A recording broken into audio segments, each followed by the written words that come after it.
I always thought routine checkups were supposed to be boring. In my job as a community health assistant, I spend half my week reminding older patients to keep their appointments, so showing up for my own gynecology visit on August 22nd, 2023, at Carolina's Medical Center in Charlotte felt like just another adult responsibility.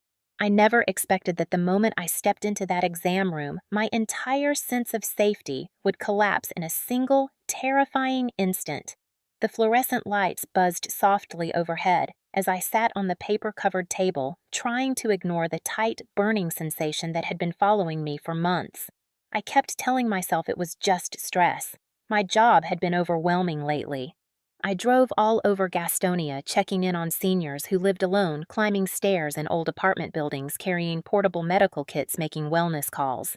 It made sense why I was exhausted. I convinced myself that the discomfort in my body was nothing more than lack of sleep, bad food, maybe irritation from new detergent. Anything except something serious. Dr. Alan Brewster entered without looking up from the chart. He was in his early 60s, tall silver hair, the kind of doctor who carried an air of authority that made you sit a little straighter. Everyone in Charlotte knew him as the quiet, reliable one who never raised his voice. He pushed his glasses higher on his nose and said my full name in a tone that was almost too formal. I felt my stomach tighten. He asked about my symptoms, and I gave him the same explanation I had rehearsed in my head. It has been 6 months, a little burning, a little fatigue, probably stress, probably work, probably nothing. He nodded once, but his expression barely moved. When he told me to lie back, I felt that familiar awkward vulnerability, the kind you never really get used to during these exams. I stared at the ceiling and counted the tiny holes in the tiles to distract myself. Then, something changed in the air. Dr. Brewster froze, not paused, not hesitated, froze. His shoulders locked and his breath caught, and for a moment he did not move at all. My heart began to pound so loudly I could hear it in my ears. He stepped back so suddenly that the metal tray beside him rattled. Then he muttered something under his breath, something I could not fully hear. I asked if everything was all right, but he did not answer.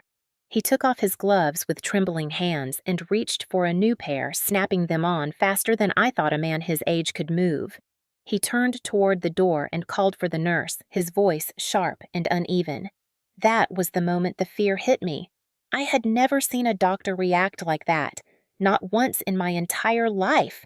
When he stepped back to me, he was breathing hard. He crouched down again to look more closely and whispered a shaky no under his breath. Then he looked straight into my eyes. His voice rose from a whisper to a deep, commanding shout that filled the room and made me flinch. "Who has access to your body?" I thought I had misheard him. His tone was not clinical. It was urgent, almost panicked. I stammered something about living alone, about having no partner, about keeping to myself. He did not blink. His jaw tightened, and he leaned in closer as if trying to decide whether to believe me. I felt the tears gathering before I even understood why. He went back to examining me, and this time his hands were careful, but his breathing was uneven. Then, without looking up, he spoke in a low voice that made my skin crawl. "Where is your stepdad?" My chest tightened. It was as if every memory I had locked away came rushing back. My mother lying sick in bed, Frank standing over her with his medical bag, his voice telling me he knew what was best for our bodies, the lotions, the vitamins. The injections, he said, were for my energy. I felt my throat close. I had not seen him in 2 years. I left home. I built a new life. I moved to Gastonia to escape everything he represented. I thought I was free. But in that cold room, I felt 10 years old again, powerless and terrified. I started crying without meaning to. Dr. Brewster stood up and locked the exam room door. The click echoed like a gunshot in my chest. He said I could not leave yet. He said something in my body looked tampered with. He used that exact word, tampered. My hands shook so badly I had to hold the table just to stay seated. "What do you mean tampered?" I whispered. He did not answer right away. He only said that I needed to stay calm and that he needed to run emergency tests before releasing me. His voice softened, but his eyes were full of fear. That was when I realized something was terribly, horribly wrong, and that whatever was happening inside my body, it was not natural and it was not random. And for the first time since moving to North Carolina, I wondered if the past I thought I escaped had followed me here.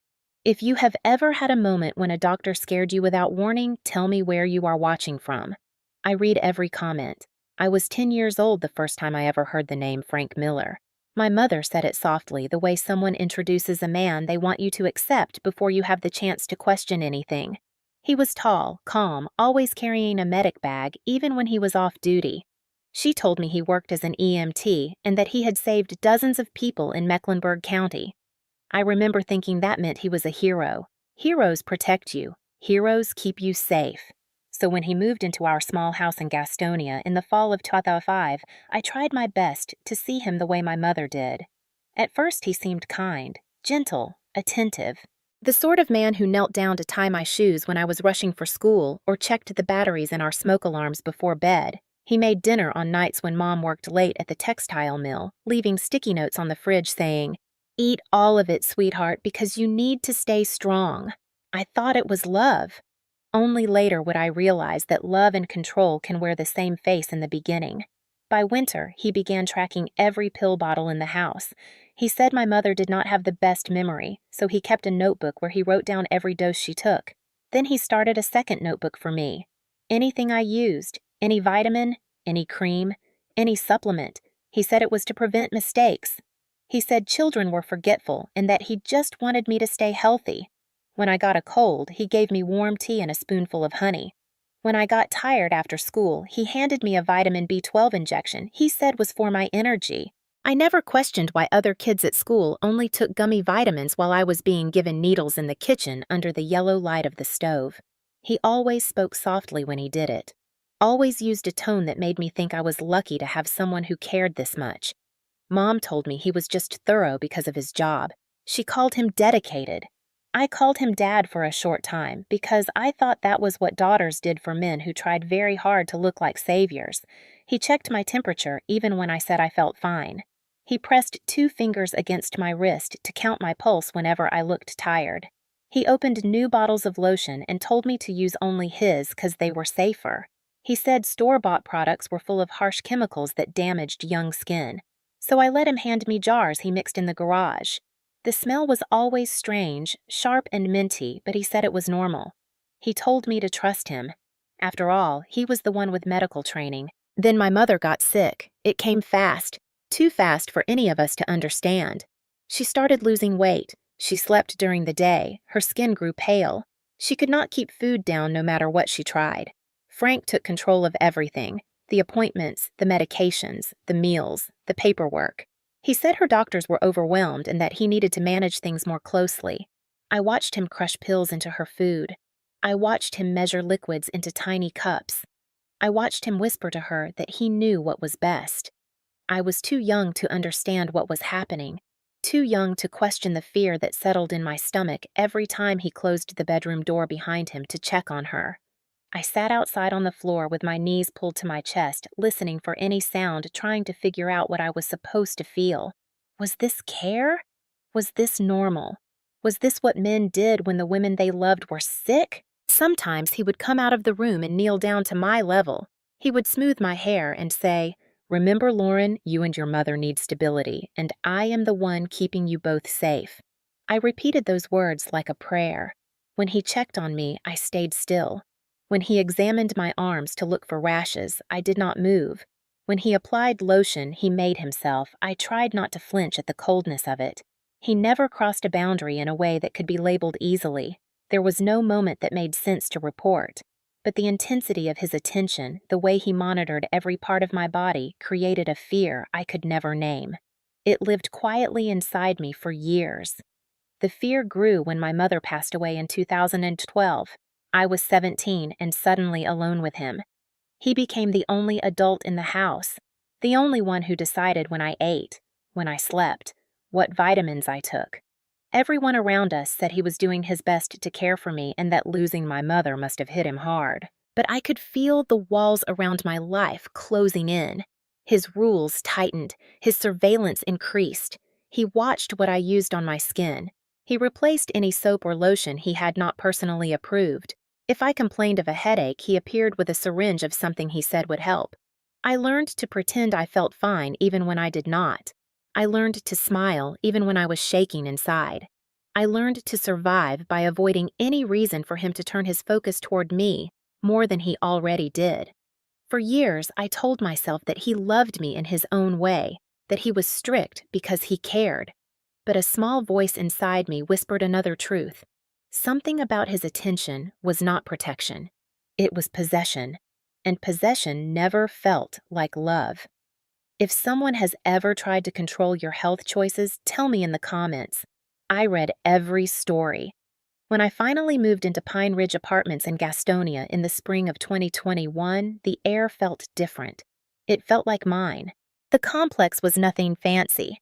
Rows of beige buildings built in the early 2000s, cracked sidewalks, a pool that was always closed for maintenance, and thin walls that let you hear every neighbor sneeze or argue. But to me, it felt like freedom.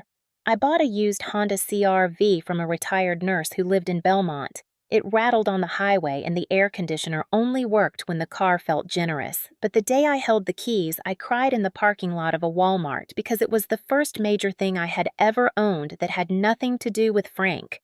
I kept my apartment simple: a second-hand couch, a mattress still wrapped in plastic from the outlet store, 2 pots, 1 pan, a cheap table, and the soft yellow lamp I found at a Goodwill.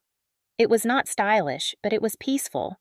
For the first time since I was a child, I felt like I could breathe without someone watching how deep my breath was. I took a job as a community health assistant with the county.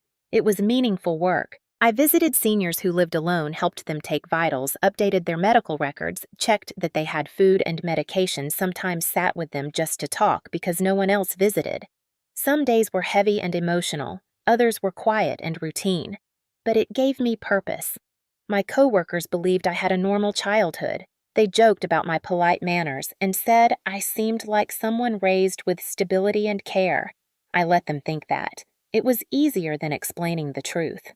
I never talked about Frank. I never talked about what life was like after my mother died. I never talked about the notebooks, the injections, the constant tracking of my body. I built a new identity for myself in Gastonia. Someone steady, someone calm, someone without a past I needed to outrun. But the past did not stay gone. Not completely. The first package arrived at my workplace 2 months after I moved. A small box of vitamins, no note, no return address. I recognized the handwriting on the label anyway. Frank's handwriting was unmistakable, neat, and slanted with the kind of precision only a man obsessed with documentation would have. I froze at my desk when I saw it. I remember how the fluorescent lights above me hummed, how the cheap plastic chair felt too small, how my chest tightened because I knew I should refuse the box, but my hands were already opening it.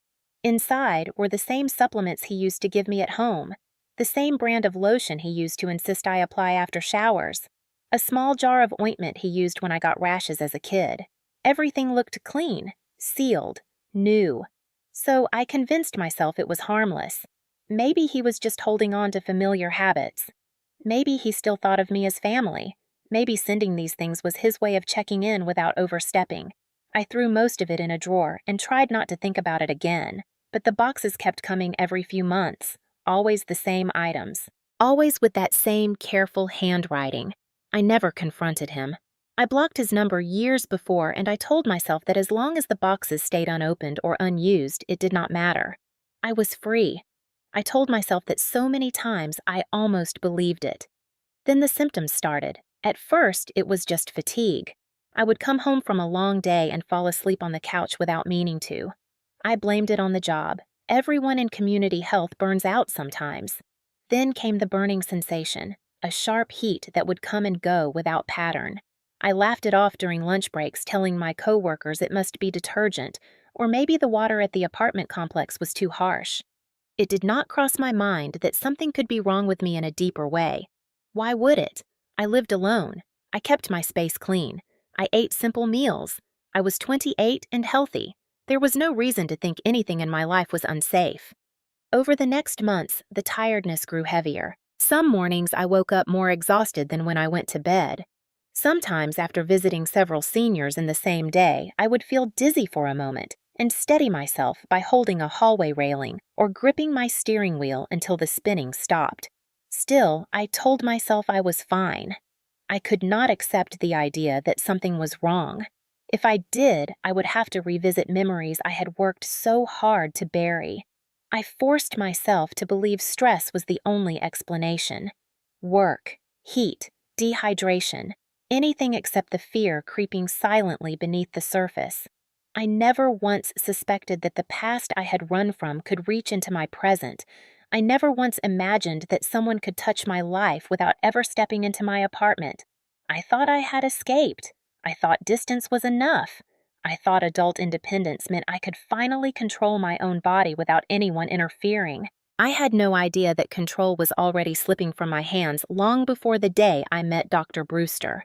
The minutes after Dr. Brewster locked the exam room door felt unreal, as if the walls had shifted around me and the air had turned heavier without warning. He paced twice across the small space, rubbing his temples as though he was trying to decide how much to tell me and how quickly to say it. His normally steady hands trembled slightly when he grabbed a clipboard from the counter. He said he needed to run emergency tests, not routine ones, and that he would have the lab process everything immediately. His voice was lower now, calmer than before, but the tension in it made my stomach twist. I nodded, even though I barely understood what he meant. My heartbeat was still too loud in my ears to process anything fully. A nurse appeared at the door with a tray of supplies.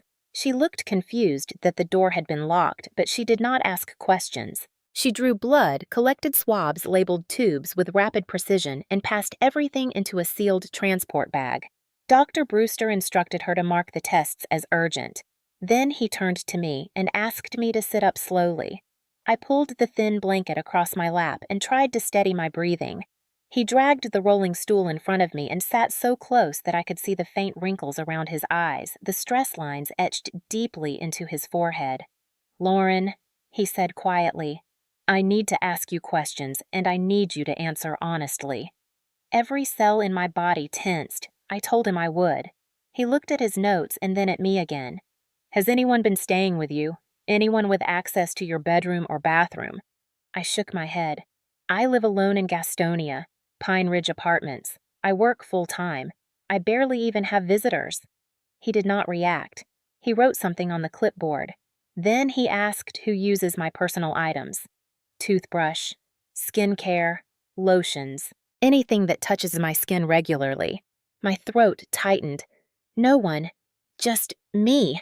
I hesitated for half a second, and that half-second was enough for him to notice. "What about products you receive from others?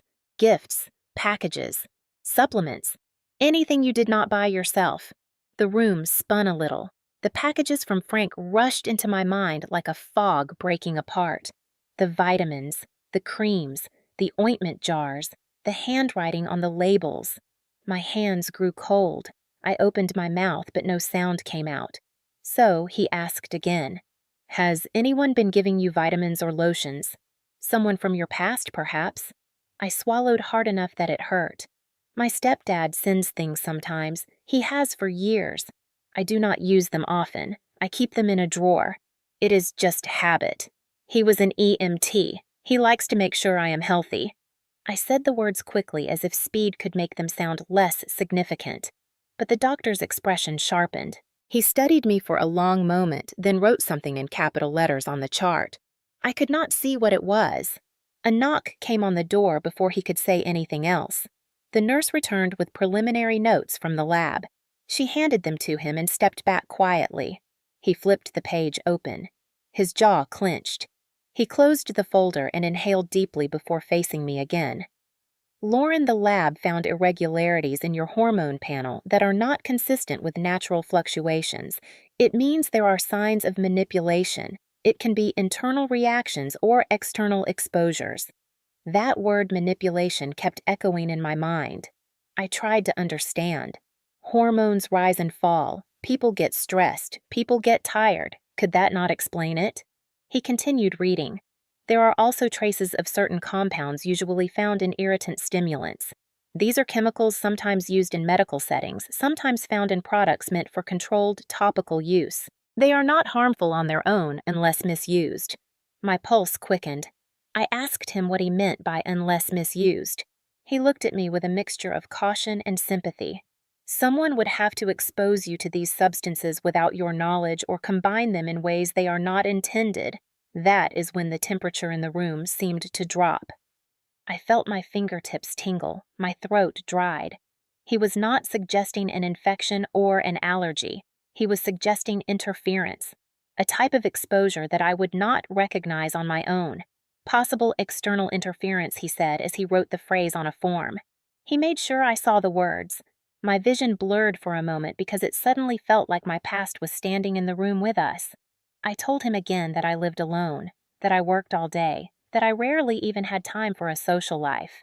He nodded slowly, but I could tell he did not believe isolation meant safety. I asked if there could be another explanation. Maybe contaminated products at the store. Maybe something environmental. Maybe something from my job visiting seniors. He considered this. It is possible, but unlikely, he said, given the combination of findings. Then he asked me when I last received anything from my stepdad. I whispered 3 months ago, a small package at work. He asked what was inside. Vitamins, lotion, ointment. He wrote faster now. He circled something. He signed a line at the bottom of the form and stood up. Under state guidelines, he said, I am required to report potential tampering cases.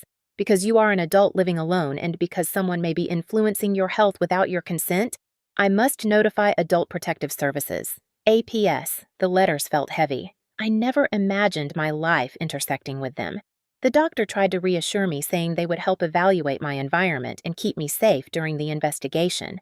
But the word investigation only made the room feel smaller. He placed a hand gently on my shoulder and said it was better to be cautious now than wait for something worse to happen.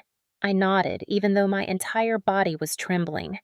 Deep down, I already knew there was only one person who had ever monitored my health that closely. Only one person who believed he had a right to adjust my body as if it belonged to him. I wished I could pretend I did not know his name, but I did, and the truth scared me more than anything the lab could find. When I returned home from the appointment, the sun was already setting behind the Pine Ridge buildings, turning the parking lot into long strips of orange and shadow. I sat in my Honda CR-V for almost 10 minutes before I could make myself get out. The entire day felt unreal, as if I had stepped into someone else's life. APS, investigation, manipulated hormones, irritant stimulants, external interference. The doctor's words replayed over and over until they no longer sounded like English. I finally unlocked my apartment and stepped inside. The air smelled like laundry detergent and the faint citrus candle I kept near the door. Everything looked exactly the same, yet suddenly nothing felt familiar. Every surface seemed suspicious. Every item felt touched. Every shadow looked sharper than it should. I paced twice around the living room before I reminded myself that APS would contact me soon. I did not have to figure anything out alone. Even saying those words in my head felt strange because I had spent most of my life alone with fear, waiting for someone else to determine what happened to my body. 48 hours later, 2 APS workers arrived. They introduced themselves politely, a man named Harris and a woman named Delgado, both wearing badges and soft expressions that tried not to alarm me, but their presence alone made my pulse quicken. They asked to sit at my small dining table. I folded my hands together to stop them from shaking. They explained that Dr. Brewster had submitted a mandatory report after noticing signs of potential tampering in my test results.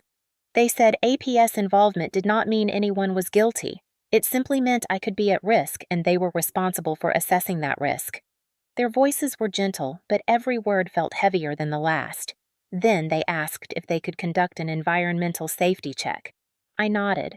Harris opened a notebook and began listing every product I used on my skin: shampoo, soap, lotion, deodorant, laundry detergent, skincare, supplements, even makeup. Delgado followed me around the apartment while I collected items from the bathroom and bedroom. She placed each product on the kitchen counter, examining labels, checking expiration dates, shaking bottles lightly to see if anything looked inconsistent. Then she paused. "What is this one?" She held up a small jar of ointment. My stomach dropped. It was one of the jars from Frank. The label was blank, no brand, no ingredients, just a plain white lid. I said he used to send me things because he was an EMT and liked to help. I expected them to nod and move on. Instead, they exchanged a look, a quiet, careful, professional look that said everything they were thinking without saying it. Delgado asked if I had more items like that. I opened the drawer near my bed. 7 containers, some sealed, some half empty, all unlabeled. For a moment, I could not breathe. She placed them in a separate bag marked for hazardous evaluation. Harris wrote faster than before. He asked if Frank had ever lived with me here. I shook my head. He asked if he had ever visited. I said no. He asked how often he sent items. I told him every few months for years. They were no longer nodding politely. They were taking notes more urgently. Delgado spoke gently when she said I should not touch any of those products again. Not open, not apply, not smell, not even keep them in my home. The words made my spine stiffen. She said people sometimes send items with good intentions, but when the items are unregulated or homemade, they can cause harm. I laughed a little, but there was no humor in it. Frank always said he just wanted me to stay healthy. Harris set his pen down and leaned forward. Lauren, he said, when someone controls your access to health products, monitors your body, or provides substances without proper labeling, it can be a form of medical coercion. The phrase medical coercion hit me like a cold wave. I had spent so many years believing Frank was helping me that I did not know how to process the idea that his help might have been something darker, something intentional, something dangerous. They continued the assessment for another hour. They checked my pantry, my medicine cabinet, my laundry supplies, even the lotions in my shower. Everything with a missing label was taken for testing. By the time they finished, a third of my bathroom cabinet was empty. Before leaving, Delgado rested a hand lightly on the table and said I needed to cooperate with an additional step. Because some of the substances found in my home could fall under regulated medical compounds, APS was required to notify CID, the Criminal Investigation Division. CID, a branch that handled chemical misuse tampering and cases where someone with medical training might exploit their knowledge. My chest tightened. I told them Frank was an EMT, that he used to mix lotions for my mother, that he was obsessed with health but meant well. They did not contradict me. They simply thanked me for cooperating and said CID would contact me soon. After they left, I locked the door and leaned against it, sliding down until I was sitting on the floor. The apartment suddenly felt too quiet, too exposed, too much like the home I thought I had escaped years ago. My hands shook as I looked around at the empty spaces where my products used to be. I felt the familiar tension in my stomach, the tension I used to feel in my old bedroom whenever Frank walked past the door holding his medical bag. I told myself I was imagining things, that APS was only being cautious, that the lab results were confusing, not proof. But deep down, I knew better. Something was repeating. Something I thought I left behind had followed me here in ways I did not yet understand. I hugged my knees to my chest and tried not to cry. I had spent years fighting for independence, building a new life, believing I was safe. But safety is fragile when someone else believes your body still belongs to them. For days after APS left, I tried to convince myself that the worst of it was over. I told myself that the lab results might have been skewed, or the unlabeled jars might have been harmless mixtures made by someone who did not understand regulations. I tried to return to work as if nothing had changed, checking in on seniors, updating charts, lifting portable equipment, smiling when they asked if I was sleeping enough. But underneath everything, a restless tension followed me everywhere. It was the same feeling I used to have as a teenager when Frank stood behind me in the hallway without making a sound. An instinctive awareness that something was happening around me, even if I could not see it. The first sign appeared 3 days after APS removed the unlabeled products. I noticed my bedroom curtains were not the way I left them. I always opened them exactly halfway to let in the morning light, but one side was pulled all the way back as if someone had wanted a clearer view inside. I assumed I had done it by accident. Then I noticed the bathroom towel hanging in a different spot folded over the rack instead of draped across it the way I usually kept it. Again, I told myself I was mistaken. I tried not to overthink. But the next morning, as I stepped outside for work, I saw something I could not explain away. A shoe print near my front door. Pine Ridge had old concrete walkways, and the pattern of the shoe stood out clearly in the dust. It was much larger than mine. The tread pattern was different from the sneakers worn by my neighbors. It looked fresh, as if someone had stood there recently long enough for the outline to settle. The print faced directly toward my door. My chest tightened. I tried to calm myself. Delivery drivers walked around constantly, maintenance workers too, but deep down, something told me this was not random. I rushed to my car, locked it twice, and sat behind the wheel, breathing slowly until the shaking stopped. When APS called later that afternoon to schedule a follow-up check, I mentioned what I saw. Their tone shifted immediately. Harris asked if I felt unsafe or if anyone besides me had access to the apartment. I told him no. He asked if I had ever given a spare key to someone. I hesitated before admitting that years ago, Frank had kept a copy of my bedroom key when I still lived with him because he said it was for emergencies. I said I assumed that old key did not matter anymore. Delgado told me calmly but firmly that they wanted me to change the locks. Today, if possible. They would document the recommendation for CID. I agreed, even though my stomach was twisting.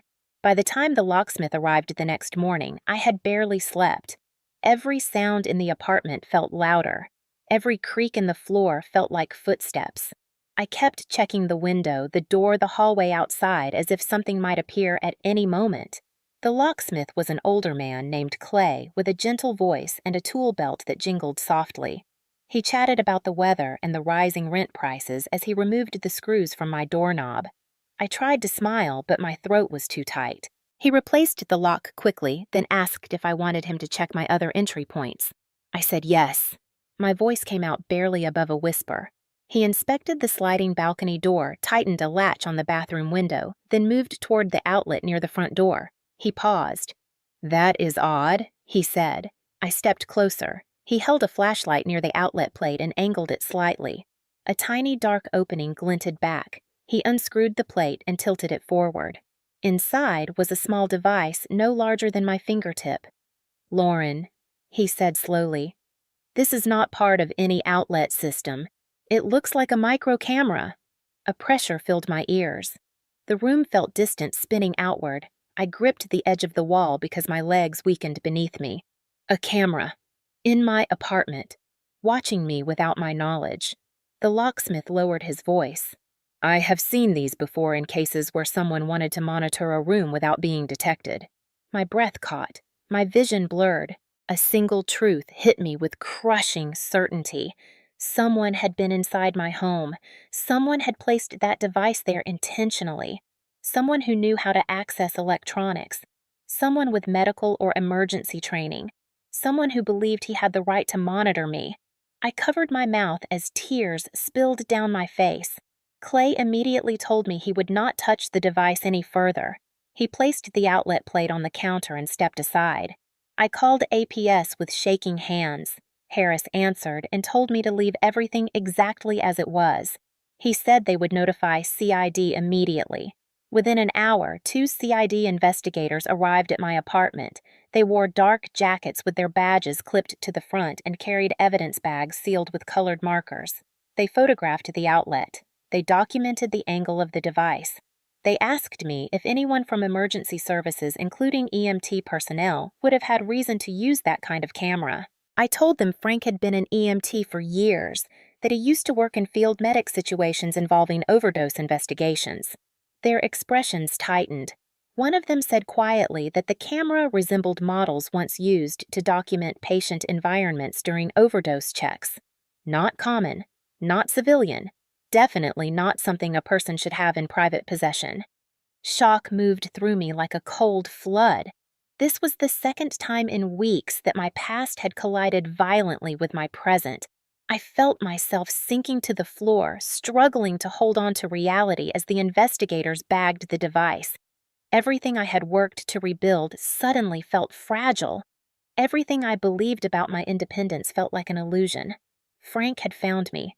He knew where I lived, and he had been watching. CID returned 2 days after removing the hidden camera. This time with a laptop, a hard drive full of low-resolution hallway recordings from Pine Ridge, and expressions that told me they already suspected more than they were prepared to say. They asked me to sit with them at my small dining table while they pieced together a timeline of what they believed was the first break-in. I felt sick before they even opened the files. Investigator Shaw, a woman in her 40s with sharp eyes and a steady voice, explained that the apartment complex only kept high-quality recordings for 30 days, but lower-resolution archive footage from older months still existed in backup servers. Most of it was grainy and full of motion blur, but some frames were clear enough. She clicked a folder labeled 2 months prior. My chest tightened immediately. On the screen was a still image of a man entering the building at 9:14 a.m. The frame was blurry, but the outline of the shoulders, the way he carried his weight, the shape of the haircut, all of it matched a memory I had spent years trying to bury. Frank. I choked on a breath. Investigator Shaw zoomed in. The quality made his face indistinct, but the gait was unmistakable. He walked with the same heavy, deliberate steps I grew up hearing on the hallway carpet outside my bedroom door. My fingers dug into the edge of the table. They showed me another clip, this one from 11:32 a.m. on the same day. He was leaving, carrying something, a dark bag slung over his shoulder, the kind of medical bag he used to keep in the trunk of his old truck. My stomach twisted in on itself. Shaw clicked forward in the timeline. More clips, more days, sometimes a week apart, sometimes only 2 days apart. Each time he entered the building at hours when I was verifiably at work based on my timesheets. He always carried a bag. He always stayed between 20 and 30 minutes. He always left before anyone could confront him. Then, Investigator Brooks, the second agent, pulled up an interior camera angle from the stairwell on the 3rd floor. Pine Ridge only had hallway cameras on certain floors, and most angles were useless, but this one caught him climbing the steps, slowly pausing at my floor, looking around before disappearing into the hallway that led to my unit. I felt cold all over. They paused the frame and looked at me. I could barely breathe.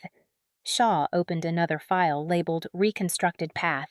CID had taken still images and mapped his movements. He approached my door directly. No hesitation, no checking apartment numbers. He knew where I lived. He did not stumble. He did not guess. He walked with the confidence of someone opening a door he believed he had every right to walk through. Brooks asked gently if there was any chance he had a copy of my old bedroom key. I nodded before I could stop myself. He had kept a spare key for emergencies when I lived with him. I never asked for it back. I never thought he would use it years later. Shaw projected a diagram of my apartment marking locations where he might have placed things. The drawer in the bedroom where APS found unlabeled jars, the bathroom counter where lotions had been moved, the closet where my shirts had shifted from the way I folded them. She asked if I had noticed anything else that seemed out of place before all this. I hesitated. Then I remembered the night months earlier when my blanket looked tucked differently. The time my shoes were facing a direction I did not leave them. The moment my bedside lamp felt slightly angled. I told them everything. Brooks studied the notes, then opened the most disturbing clip of all. There was no audio, only the hallway camera outside my unit. The timestamp read 12:48 p.m. The door opened slightly, just enough for the frame to show movement inside. The camera could not see into the apartment, only the shadow at the threshold, but then a figure stepped forward, just enough to be visible. It was him. He wasn't leaving. He was standing in the doorway facing inward, as if watching something inside my room.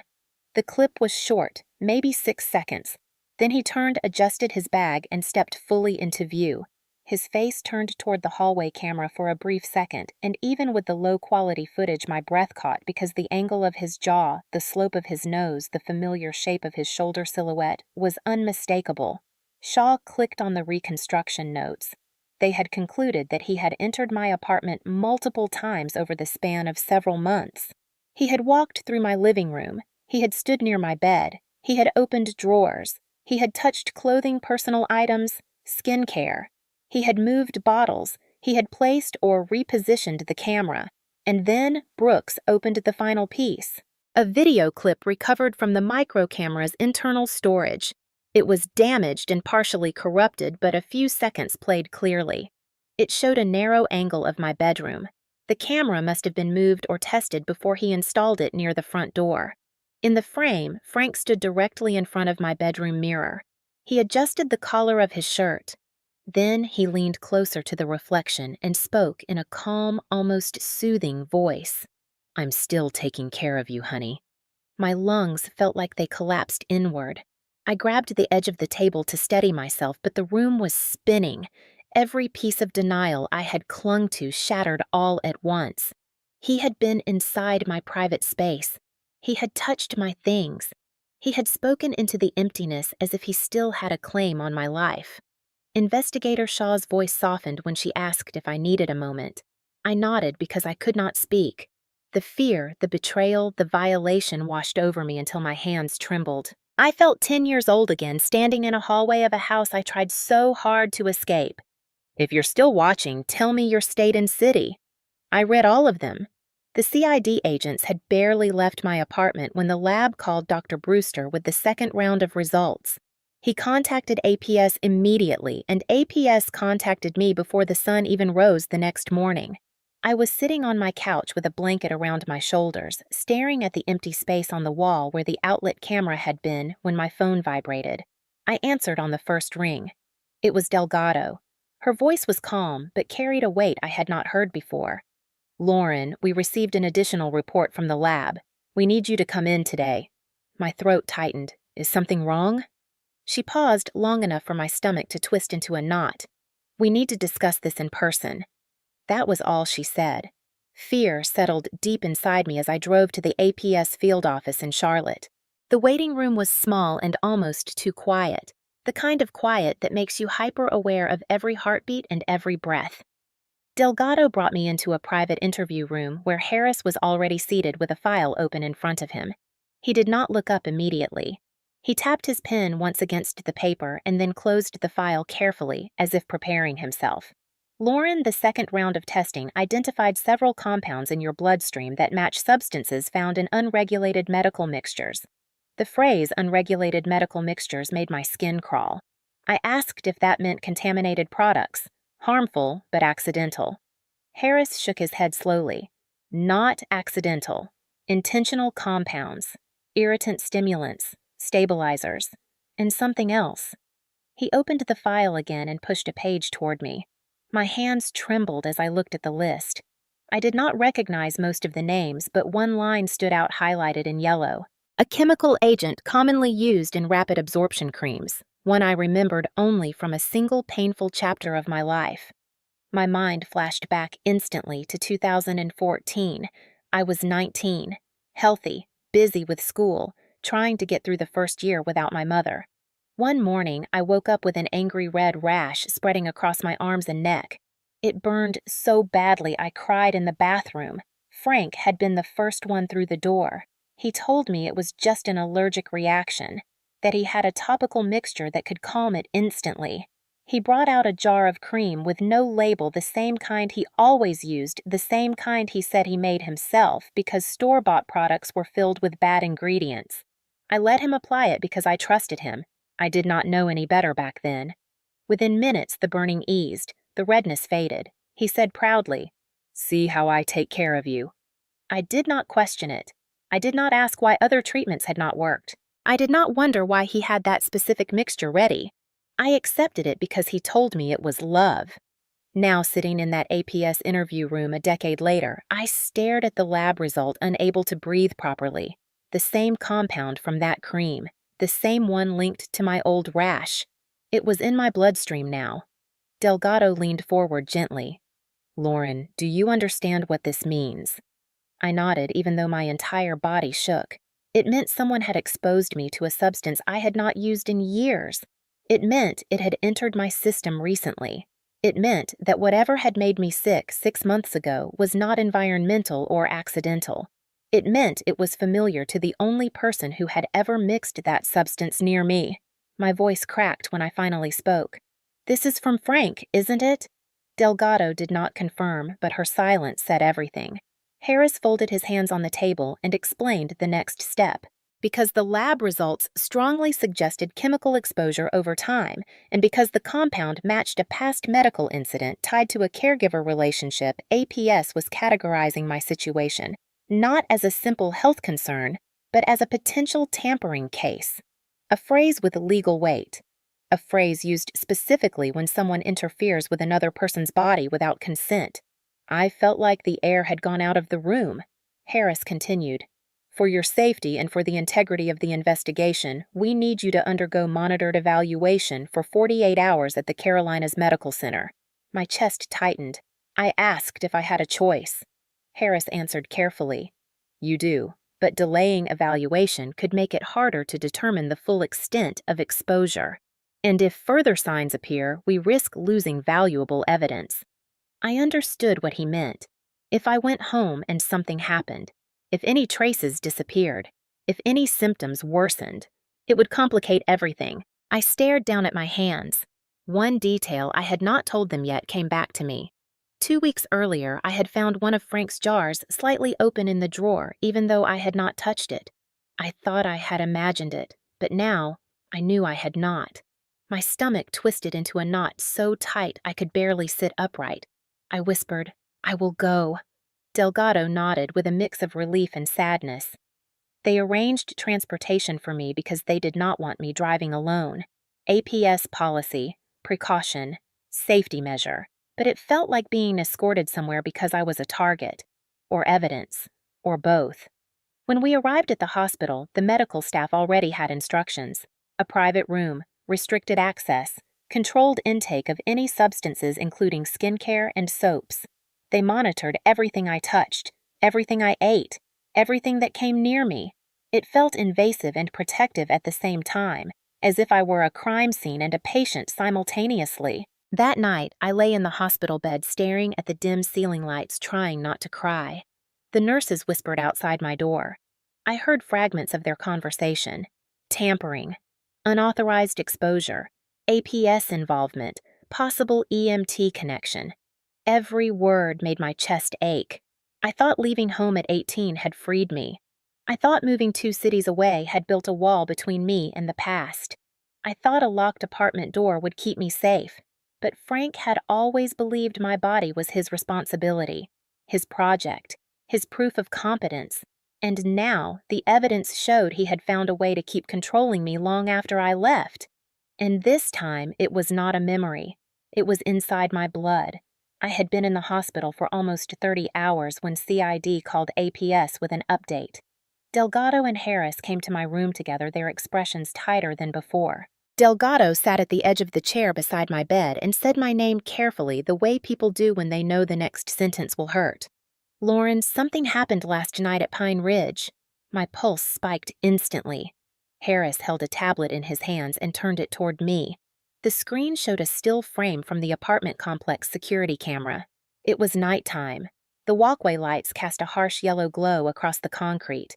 And standing in the middle of the frame was Frank. He was wearing the same dark jacket he always used to wear when he went on late shifts. But this time, something else stood out. The large medic's bag slung over his shoulder. The same kind of bag CID had seen him carrying in older footage. My breath caught as Harris tapped the screen and hit play. The video showed him walking slowly across the courtyard, scanning the building like he was checking for obstacles.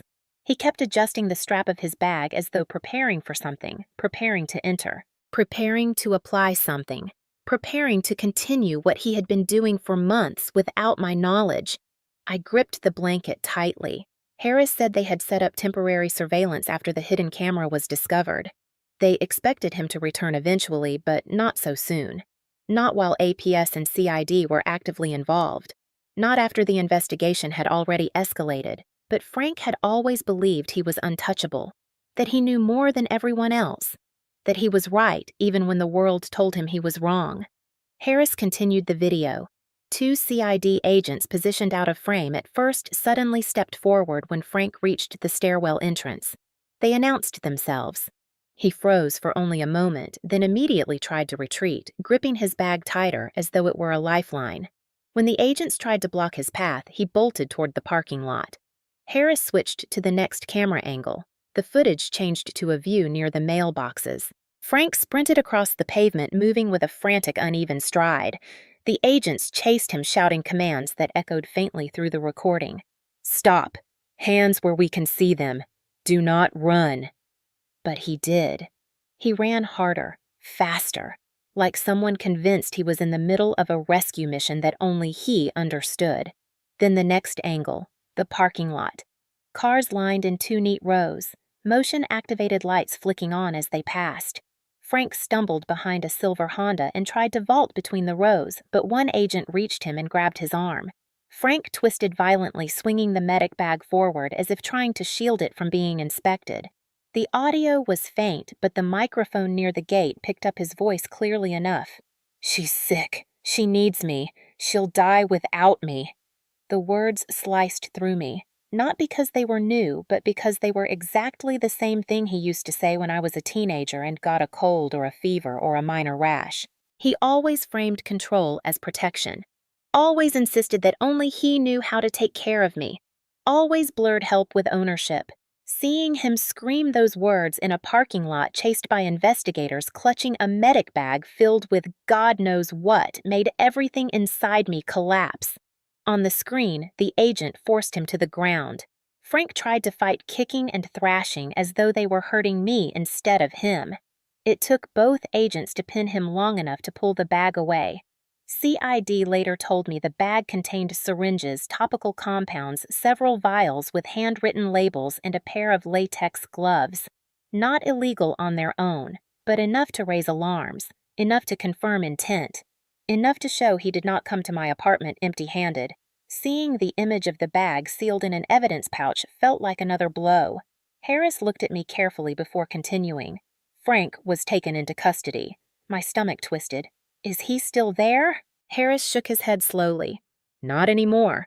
CID questioned him for several hours, but he stopped for a brief moment as if choosing how much to reveal.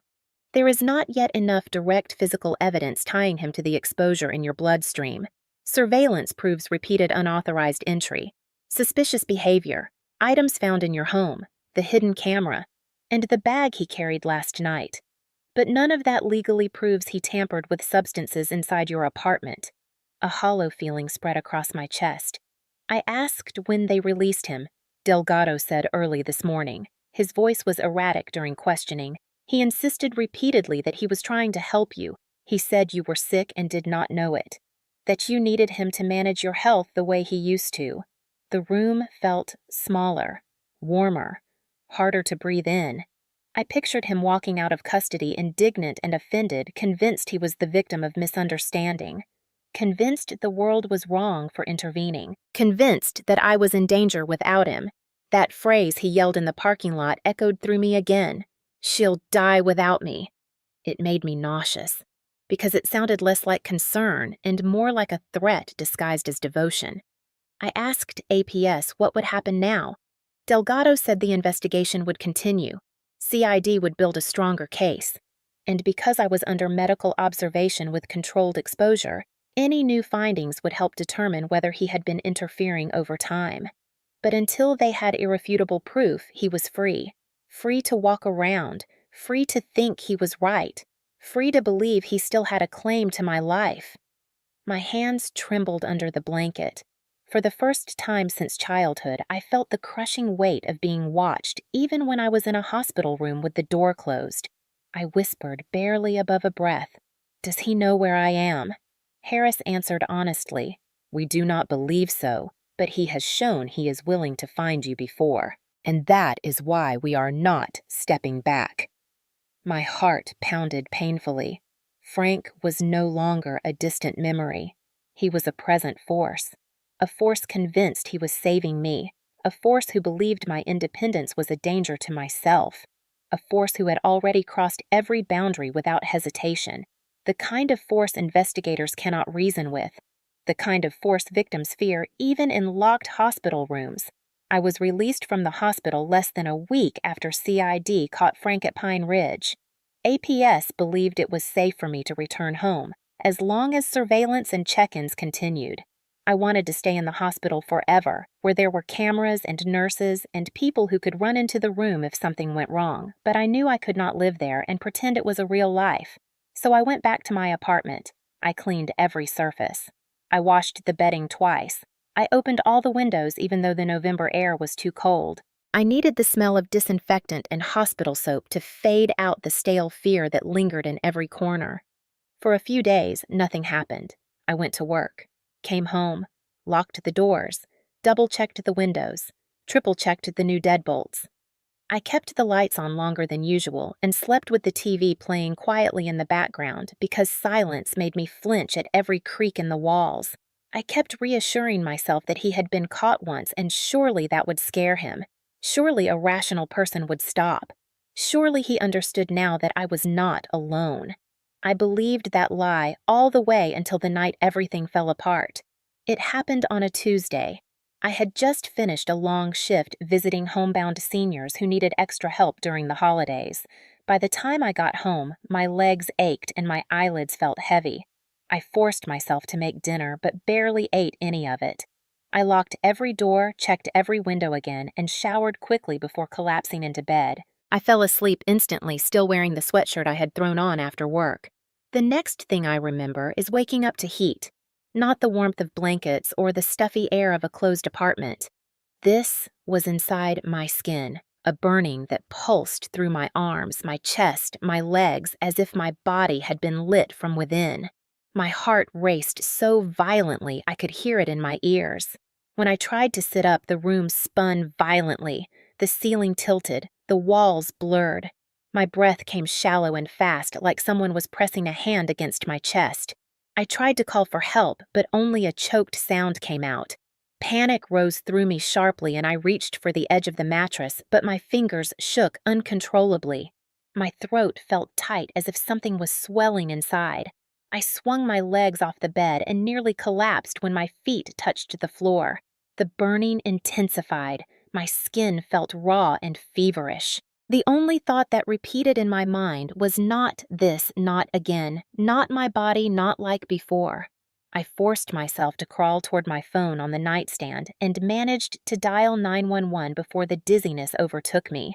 I do not remember the conversation, only fragments of my own voice breaking as I tried to tell them I could not breathe and something was burning inside me. The dispatcher kept asking if there was smoke or fire, and I kept saying, "No, no. It is me. Something is wrong with me." Paramedics arrived quickly. I heard footsteps, voices, the door opening, but I could not lift my head. Hands touched my shoulders gently, and someone said, "Stay with me. Stay awake. Stay here." They lifted me onto a stretcher, and the cold air from outside hit my face like a shock. Everything went black then. When I opened my eyes again, I was in the emergency room with bright lights above me and a nurse calling my name. My skin still felt like it was on fire, but the worst of the dizziness had faded. A doctor explained that my vitals had been extremely unstable and I had signs of exposure to a powerful irritant compound, something that caused rapid onset inflammation and respiratory distress. Something applied topically, something that entered through the skin. When he said that my mind snapped awake, lotion. The thought came with a jolt. I had not used anything unusual. I had not opened anything new. I had been careful. So how? APS and CID arrived before I had time to process the question. CID Agent Shaw stood at the foot of my bed, her expression grim and controlled. She asked gently if I felt strong enough to hear what they found. I nodded, even though every muscle in my body felt weak. She took a breath and began explaining. After the emergency crew rushed me to the hospital, CID pulled the footage from the surveillance cameras set up around my apartment.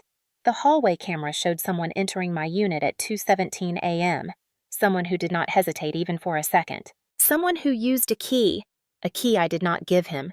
The footage was grainy, but the posture, the silhouette, the way he moved was identical to every other clip they had of Frank. He walked directly to my door, looked around once and unlocked it with a familiar motion. He slipped inside and closed it behind him. My stomach twisted painfully as Shaw continued. They enhanced what they could from the surveillance and matched the outline of the key he used to a model manufactured 20 years ago, commonly used for internal bedroom locks, a style no longer produced.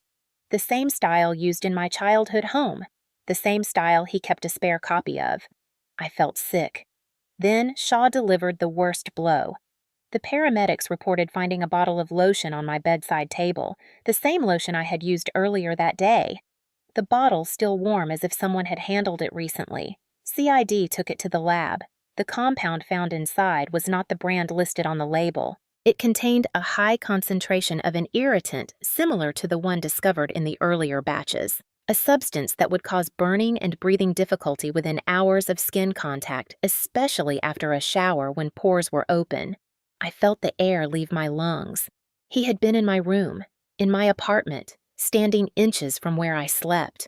Shaw said quietly the exposure was strong enough that if you had not called for help when you did, it could have been significantly worse.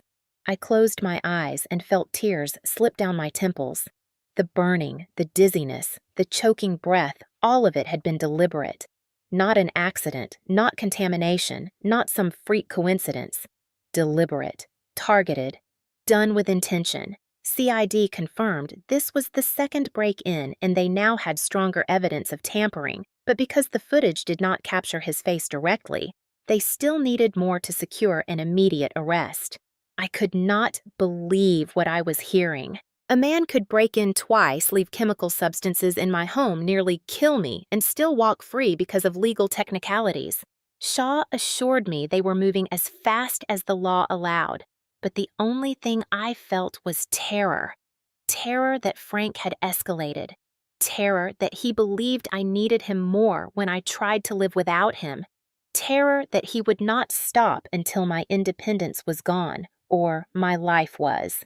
That night in the hospital bed, as machines beeped steadily beside me, I realized the truth that chilled me deeper than anything else. The danger was not that he wanted to harm me. The danger was that he believed harming me was saving me, and people who believe they are saving you never stop on their own. They have to be stopped by force, by evidence, by exposure. And now I knew the second high point of my story had arrived, the line between fear and survival drawn sharper than ever. I was still recovering in the hospital when CID informed APS that they had obtained a search warrant for Frank's home. The warrant was rushed through after the second break-in and my near collapse, supported by the mounting evidence of unauthorized entry tampering indicators and the chemical findings that connected past incidents to the present. The morning they executed the warrant, Agent Shaw called me from the field. Her voice was steady, but carried an undercurrent of disbelief, the kind people get when they walk into something far stranger and darker than expected. "Lauren, we are inside the residence now. There is something here you need to be aware of." I held the phone tightly, even though my hands were trembling. She continued speaking in clipped professional sentences meant to keep emotion out of her tone, but I could hear it anyway. The shock, the sickening recognition, the weight of discovery. She said they found a room that was not on the original house plans, a room that had been built inside what used to be the storage area behind the garage, a room sealed off except for a reinforced door with a sliding bolt on the outside, a room Frank had clearly created for a purpose only he understood. CID entered using protective gear. They photographed everything before touching anything. Shaw began describing the interior as I listened in silence, my pulse hammering against my ribs. The room looked like a cross between a paramedic station and a disorganized laboratory. A single fluorescent light flickered overhead, casting a pale glow across shelves of containers equipment and notebooks. Against one wall sat a metal table, the kind used in emergency response training, with a tray of tools neatly arranged on top. None of them were surgical or illegal on their own, but too many were modified. Scalpels without blades, droppers without labels, plastic vials cut and reshaped. Along the opposite wall were rows of bottles, dozens, maybe more, some commercially labeled, many without markings, each arranged with precision that made my skin crawl. CID collected samples from everything. Shaw described a ventilation unit that had been installed crudely but effectively allowing fumes to escape through a cutout in the wall. There were filters stained with residue from compounds they could not identify immediately. My stomach tightened as she continued. They found a mixing station, a mortar and pestle, measuring tools, chemical agents used in topical irritants, stabilizers, enhancers, absorption agents, compounds Frank should never have had in his home, compounds that connected too closely to the substances found in my bloodstream. She told me slowly that many substances were stored in small amber dropper bottles identical to the ones APS had removed from my apartment. Identical. My skin prickled as if the hospital room had turned cold. It got worse. Shaw said they had found lists, copies of handwritten dosing instructions, not for the general public, not for patients, for me.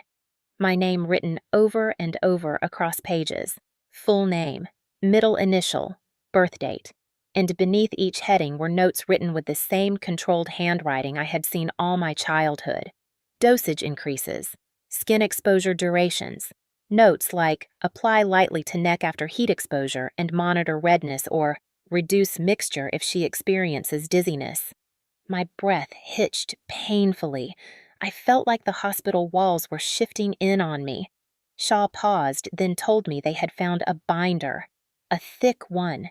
Inside were photographs, some printed from old film, some recent, some I had never seen before.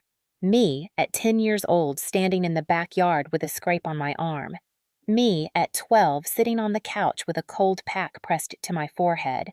Me at 15 looking pale after a stomach flu.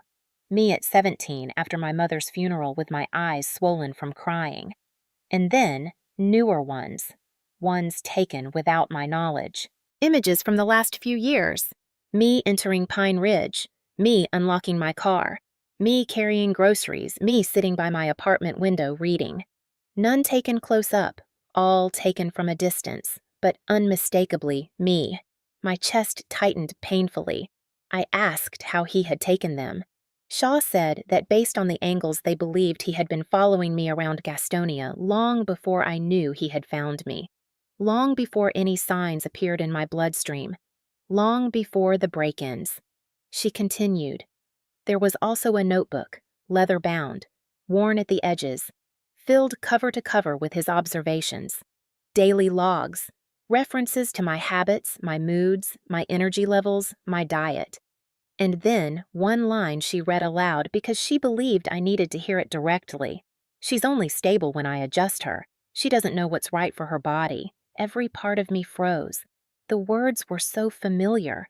Not in exact form, but in tone, in intent, in the way Frank used to insist that he understood health better than anyone else, that he knew how to regulate my body when I was a child, that he knew how to intervene.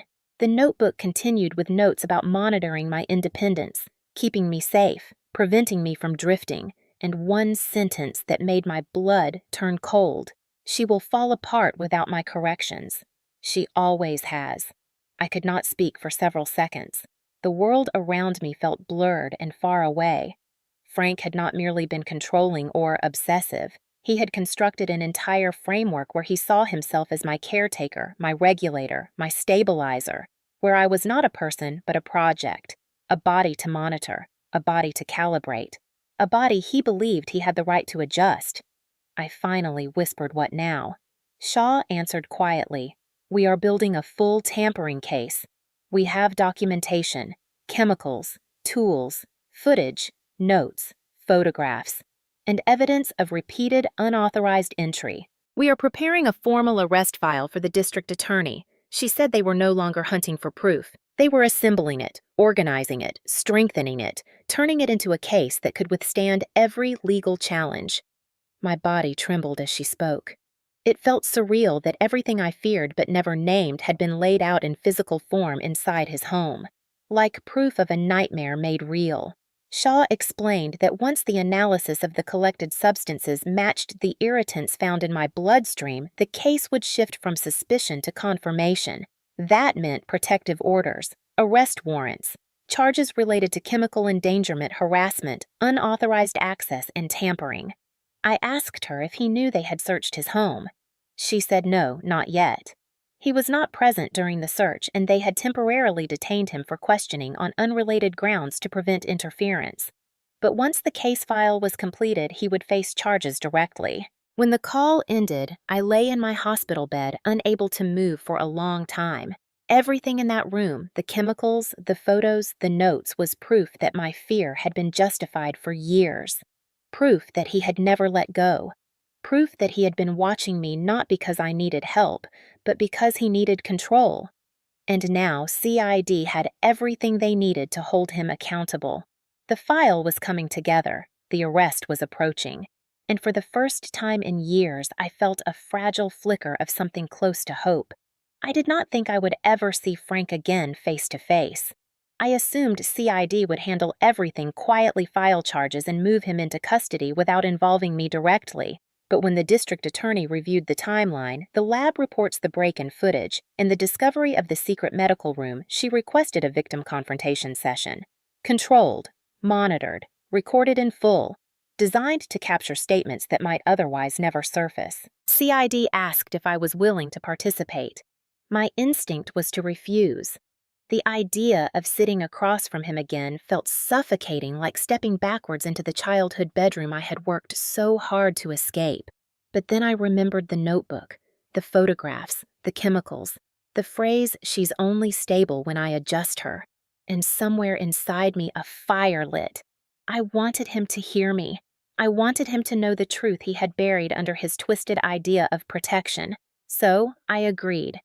The room was small, with gray walls, a metal table, and 2 chairs bolted to the floor. A camera blinked red from the corner. The air smelled like disinfectant and cold metal. Agent Shaw escorted me inside and reminded me that I did not have to say anything I did not want to. She would be behind the glass panel with 2 other agents monitoring everything. When I sat down, my hands trembled even though I tried to steady them under the table. The door opened 3 minutes later. Frank walked in wearing a county-issued jumpsuit. He looked older than I remembered, more tired, more unsteady, but his eyes carried the same intense focus, the same sharpness that used to make me feel like I was being evaluated instead of seen. For a moment, he froze at the sight of me. His mouth shook, his shoulders slumped. He lowered into the chair across from me with a heaviness I had never seen in him. "Lauren," he whispered, like he had found something precious he thought he lost. His voice wavered. A tear slid down his cheek. I almost looked away, but forced myself to keep my eyes on him. He covered his face with his hands and sobbed into them the way a child cries when they are caught doing something terrible. I waited because I knew the tears were not for me. They were for control slipping through his fingers. After a moment, he lifted his head, wiping his face with the back of his hand. His breathing steadied. His posture straightened. And then the shift happened. The one I had seen countless times as a teenager. The emotional collapse turning into authority. The guilt turning into command. The fragile sorrow sharpening into certainty. "Lauren, you should not be here alone," he said, his voice lower, steadier. His eyes locked onto me with unsettling intensity. "You are not well. You have not been well in years." My heart pounded, but I did not look away. He leaned forward. "You would fall apart without me. You always have. Even your mother needed me. She never knew how to take care of herself. Or you." That hit me like a slap. I clenched my fists under the table. He continued, as if explaining a simple fact of nature. "Your body has never regulated properly. I kept you stable. I kept you healthy. You think you are independent, but you are not. Without my adjustments, you would break down. You nearly did." His words pushed something sharp and old inside me, a pressure I had held back for years. The memory of him hovering over me with lotions and pills. The memory of him recording my symptoms like data points. The memory of being told I was fragile, broken, incomplete without his guidance. I felt the rage rise like a wave. "You did not save us," I said, my voice unsteady at first. "You trapped us. You trapped me. You trapped her." The tears returned, not his, but mine. Years of silence breaking open in one sentence.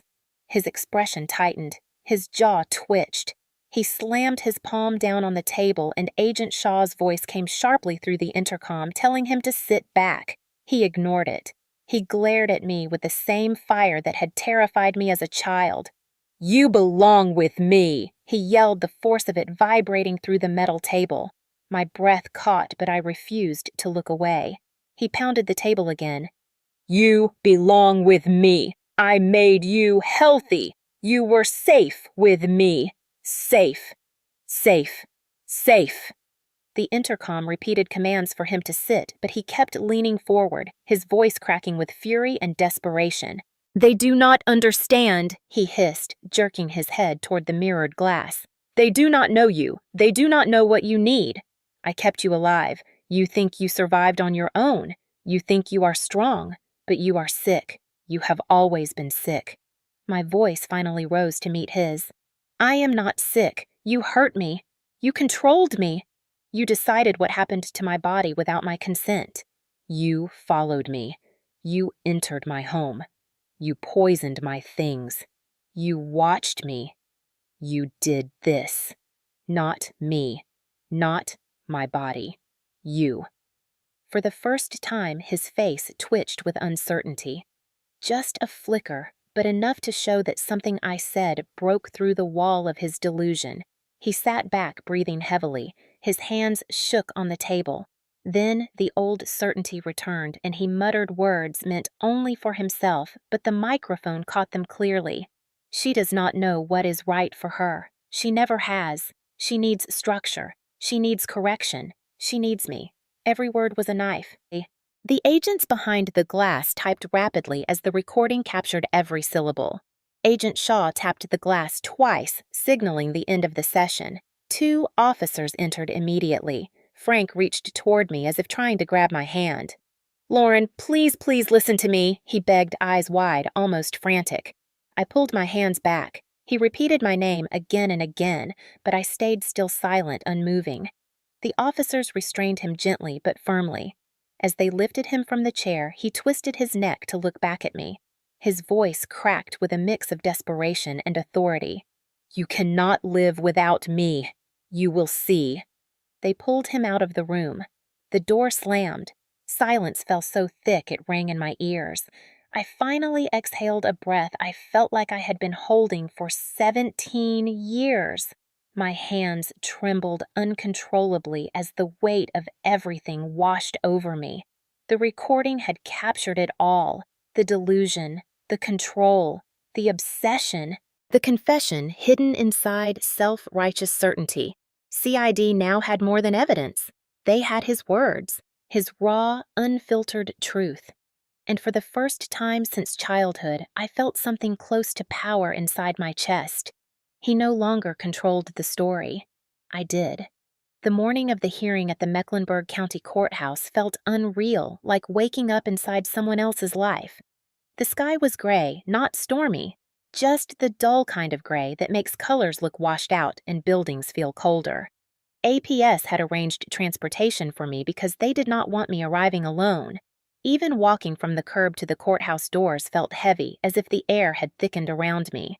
I kept rehearsing my testimony, silently reminding myself that this time the truth was not trapped inside me, not hidden in some secret room in his house, not minimized or overwritten by someone who insisted he knew better. This time it would be spoken aloud, in public, in front of people who mattered. Inside the courtroom, the seats were fuller than I expected. Victim advocates, medical staff, community members. A group of older women sat together in the second row wearing sweaters and clutching their purses the way church ladies do when they are bracing for something emotional. I took my seat beside the prosecutor, who gave me a reassuring nod. Across the room, Frank sat with his attorney. His wrists were cuffed. He looked smaller than he had in the interrogation room, but his eyes held the same intense focus. The look of someone who still believed he was the only rational person in the building. The judge entered. Everyone rose. The hearing began. The prosecutor opened with a summary that felt like a punch to the chest, even though I already knew every detail. She explained the timeline of chemical exposure, the discovery of the hidden camera, the repeated unauthorized entries, the evidence found in Frank's home, the interrogation room statements, and the medical risks I faced because of tampering. Then she announced something that made my breath catch. The state intended to present the full body of evidence on the screen. It was necessary, she said, not for shock, but for clarity. The judge approved. The lights dimmed slightly. A projector screen lowered with a soft mechanical hum. With a click, the first image appeared. My bloodstream lab results. A chart showing abnormal hormone levels, chemical compounds highlighted in yellow. My name printed at the top. The older women in the second row whispered softly to one another. Then came the next slide. A grainy hallway camera still.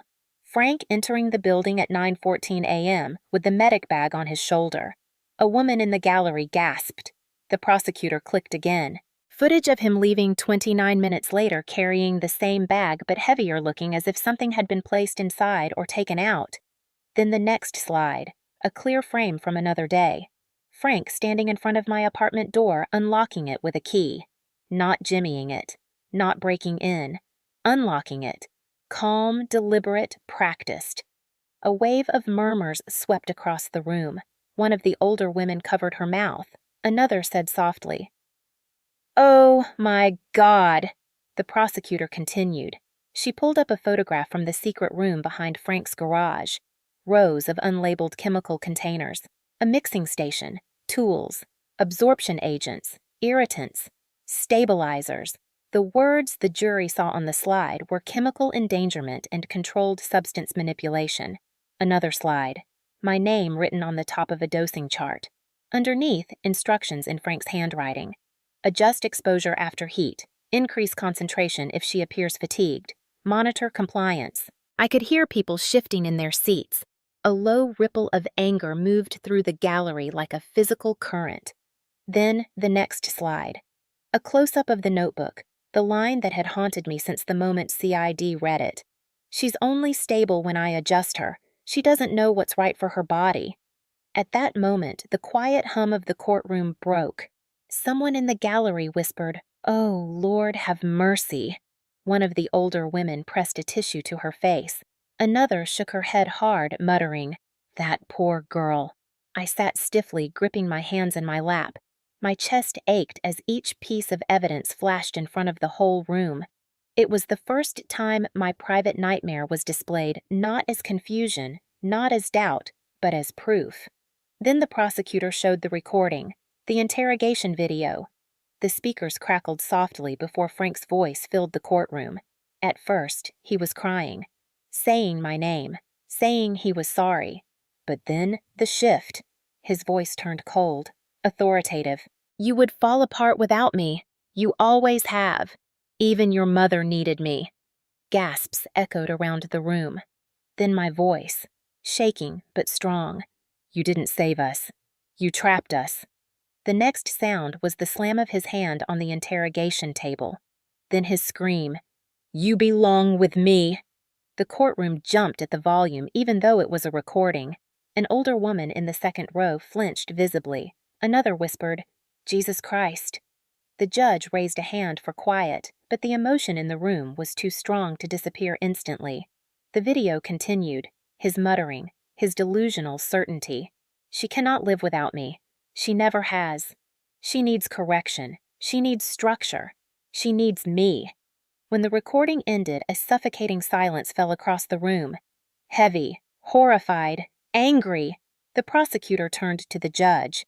"Your Honor, the victim would like to give her statement." My legs felt weak when I stood, but I forced myself forward. I walked to the small podium facing the room, the judge, the gallery, and Frank. He watched me with wide, unblinking eyes, as if waiting for me to acknowledge him. I didn't. I faced the judge and began. I told them about being 10 years old in a house where my mother was fading and Frank was stepping into every space she left behind. I told them about the lotions, the vitamins, the injections, the constant evaluations he disguised as care. I told them how he convinced me that I was fragile, that the world was dangerous, that only he understood my body. I told them how the fear followed me into adulthood, how even after I moved out and lived alone, every part of me still braced for his voice correcting something. I told them how I spent 2 years believing I was finally free only to learn he had found me, followed me, entered my home, and adjusted my life without me knowing. I told them about waking up burning from the inside, unable to breathe, and realizing he had been inches from my face while I slept. I told them what it felt like to learn that a man who claimed he was protecting me had documented my body like a project he owned. The older women in the gallery cried openly. One pressed both hands against her chest as if physically hurt by what she heard. When I finished, the prosecutor nodded slowly. The judge inhaled deeply before speaking.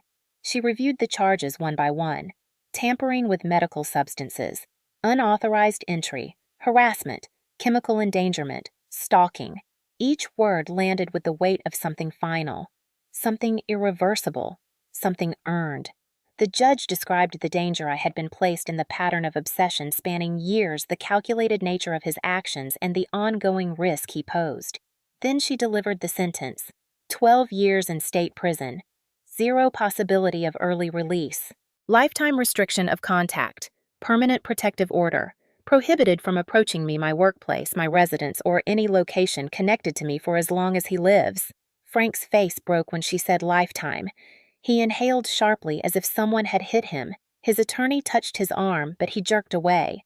The judge closed the file sharply, signaling the end of the hearing. As I walked back to my seat, the older women in the gallery looked at me with something fierce in their eyes. Not pity, not softness, something like solidarity. One whispered, "God bless you, honey. You're safe now." I swallowed hard, holding back tears. When the officers escorted Frank out, he turned his head once, looking back at me. But the look he gave me was not triumph, not control, not certainty. It was confusion, as if for the first time in his life the world had refused to bend to his version of reality. The door shut behind him, a final metal clank. And just like that, the spell he had held over my life for 18 years broke. The room emptied slowly, but I stood there frozen, knowing I had just survived the moment that changed everything. For the first time, I felt the full weight of something I had never tasted before: freedom spoken aloud in a courtroom, freedom backed by evidence, freedom witnessed by strangers who understood the horror, freedom that could not be undone. 6 months after the sentencing hearing, my life looked nothing like the world I had survived before. The winter that followed the trial passed in a blur of exhaustion and unexpected calm, like the body finally exhaling after years of holding tension in places I did not even know could tighten. I started trauma therapy at a clinic in Charlotte, attending weekly sessions with a counselor named Dr. Rhodes, who specialized in long-term coercive control cases. At first, I could barely speak without feeling my throat tighten. The memories were still raw, too close, too sharp. But she was patient. She let silence sit between us without rushing it. She gave me vocabulary for things I had never been able to name: hypervigilance, somatic memory, reconditioning. She explained the science behind the fear patterns in my body in a way that made me feel less broken and more human. Therapy became the first place I learned to breathe again without expecting something to happen the moment my guard lowered. My job stabilized, too. After taking medical leave and several weeks of remote paperwork duties, I returned to visiting seniors in Gastonia. Many of them had heard something about a young health worker who had gone through a frightening case in Charlotte, though they did not know it was me. They hugged me more often, asked me if I was resting enough, told me stories from their pasts about mistakes they survived, about husbands they left, about things they wished they had trusted their instincts on sooner. Their kindness was steady and grounding. Work became less about paperwork and more about rediscovering the parts of myself that had nothing to do with Frank. I bought a smaller apartment too, not because I had to, but because I wanted a place with fewer memories clinging to the walls. A unit on the 3rd floor of a newly renovated building in Belmont, with hallways that smelled like fresh paint and hardwood floors that did not creak. The windows overlooked a courtyard with a fountain that ran year-round. Every night I fell asleep to the sound of water instead of the echo of fear in my chest. For the first time since childhood, I felt something like safety that I did not have to question every 5 minutes. APS closed my case officially after 3 months, stating that the threat had been neutralized thanks to the court order and the lifetime no-contact restriction. CID told me their file was archived under confirmed coercive medical tampering, one of the rare cases where enough evidence existed to build a complete narrative for prosecution. They told me I should feel proud for cooperating. I did not feel proud. I felt tired. But beneath the tiredness was something else. Space. A kind of inner quiet that had never existed before. And then, in the middle of this new peace in the spring, when the air was warm enough to leave windows open for the first time, I received something that made my stomach drop so fast I had to sit down. A letter, addressed in handwriting I recognized instantly. Neat, slanted, controlled. Frank's handwriting. For a moment, my entire body froze. I knew intellectually that he was in prison. I knew legally he was forbidden to contact me, but seeing my name written by his hand felt like someone had reached through my locked door and touched my shoulder without permission. My fingers shook as I opened the envelope. The paper inside was lined, written in blue ink, short, precise, terrifying in its softness. Lauren, I forgive you. When you are ready, come home. I forgive you. The audacity of it hit me like a physical blow. Forgiveness from a man who had stalked me, broken into my home, risked my life, documented my body as a project he believed he owned. Forgiveness from a man who believed he was the victim of the consequences he created. Forgiveness from a man who heard a judge sentence him to 12 years, but still believed I was the one who needed correcting. The shock was immediate, but the anger came next, hot, rising, fierce. Not the panicked fear of the past, but a clean anger forged from clarity. I did not belong to him. I never had. And he had no authority to grant forgiveness for a life I had reclaimed from him. I took the letter straight to the prison administration office where his mail was monitored. I handed it to the correctional officer on duty and said calmly, "This is a violation of the no contact order." The officer nodded solemnly and sealed the letter into an evidence pouch. He told me they would add it to Frank's file and notify the warden. That was all I needed. I did not look at the envelope again. That night, I sat in my new apartment with the windows open, letting the spring air drift through the room. I made tea. I breathed slowly. For the first time, the memories did not suffocate me. They did not grab hold of my ribs and squeeze. They sat beside me like distant shadows finally losing their sharp edges. Therapy had taught me something I had never understood before. Healing is not forgetting. Healing is knowing the truth cannot be twisted anymore. Healing is knowing that someone else's narrative can no longer define your worth or your reality. I began journaling in the evenings, writing about the small victories, sleeping through the night without jolting awake, cooking without checking the locks 3 times, laughing at work without guilt, buying lotion at a store without feeling my stomach twist, letting myself exist without justification. Sometimes I caught myself imagining the girl I used to be, the girl curled up in a childhood bedroom thinking she was broken, the girl who believed health and control were the same thing, the girl who thought she owed loyalty to the person hurting her because he called it care. I wished I could go back and tell her everything I know now. Your body is your own. Your boundaries are real. Your instincts are not mistakes. You are not difficult. You are not fragile. You are not responsible for someone else's obsession. You deserve safety that does not rely on someone else's permission. 6 months after the trial, I finally felt ready to speak about everything openly. Not in a courtroom, not in a recording, but to people who might need to hear it. People like the women who follow channels like mine. People who lived through control disguised as care. People who ignored their instincts for years because someone convinced them that fear was loyalty. So, I recorded the final message, the one that would close my story. My voice shook at first, but steadied as I continued. I told them that bodies are not projects, that control wrapped in tenderness is still control, that love never demands ownership, that freedom sometimes begins the moment you stop apologizing for your own discomfort. I ended with the truth that took me 17 years to understand. Your body is yours. Anyone who tells you otherwise is doing harm, even if they whisper that they are helping. And then softly, naturally, without forcing emotion, I closed with the message meant for those still watching, listening, or needing reassurance. If this story reached you today, leave your city and time below. I want to know how far this message goes.